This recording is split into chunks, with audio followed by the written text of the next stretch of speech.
केलेला आहे। मुंबई महानगरपालिकेने अतिशय कमी वेळामध्ये अतिशय उत्कृष्ट अशा प्रकारचं बांधकाम या पुलाचं केलं आणि विशेषतः रेल्वेवरचा पूल असल्यामुळे आणि दाटीवाटीच्या भागात करायचा असल्यामुळे अनेक अडचणी त्याच्यामध्ये होत्या। तरी देखील जी काही टाइमलाईन दिली होती त्याच्या आत या पुलाचं काम पूर्ण केल्याबद्दल बृहन्मुंबई महानगरपालिकेचे आयुक्त आणि संपूर्ण टीम, त्याचप्रमाणे याचे कॉन्ट्रॅक्टर्स, याच्यावर काम करणारे इंजिनियर्स, या सगळ्यांचं मी अभिनंदन करतो। खरं म्हणजे अनेक वर्ष या पुलाला कर्नाक ब्रिज म्हणून आपण सगळे ओळखत होतो आणि कर्नाक हा जो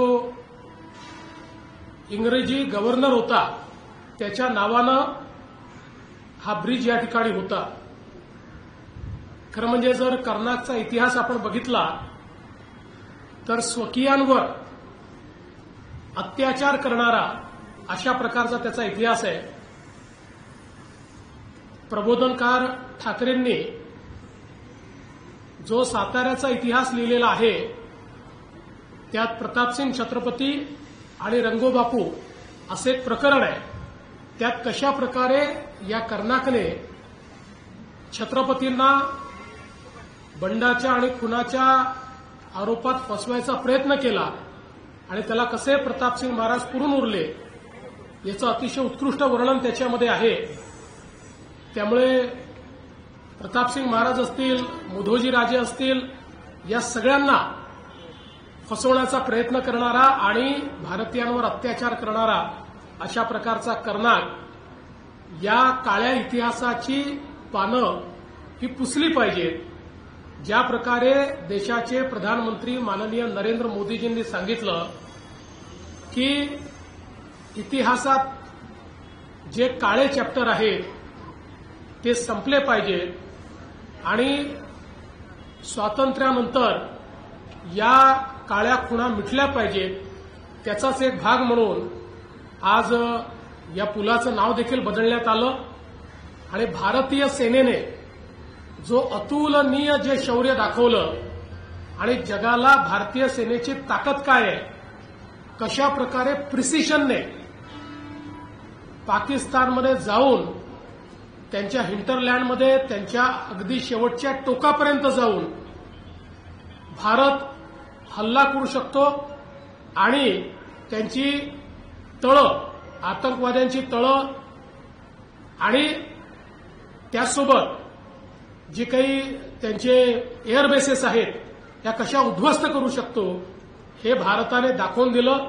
आणि म्हणून आम्ही सगळ्यांनी हा निर्णय केला की याचं नाव हे त्या ऑपरेशन सिंदूरच्या नावानं सिंदूर असलं पाहिजे आणि आपले सन्माननीय अध्यक्ष राहुल नार्वेकरजी यांनी तशा प्रकारचं पत्र हे महानगरपालिकेला दिलं आणि महानगरपालिकेचे मी आभार मानतो की त्यांनी या ठिकाणी काळ्या इतिहासाच्या खुणा पुसत कर्नाक ब्रिजचं नाव हे आता सिंदूर ब्रिज केलेलं आहे।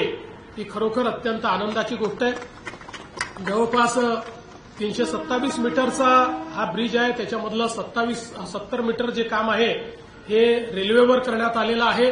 त्याला अप्रोचेस जे आहेत ते अतिशय चांगले करण्यात आलेले आहेत, वाईड अशा प्रकारचे अप्रोचेस आहेत।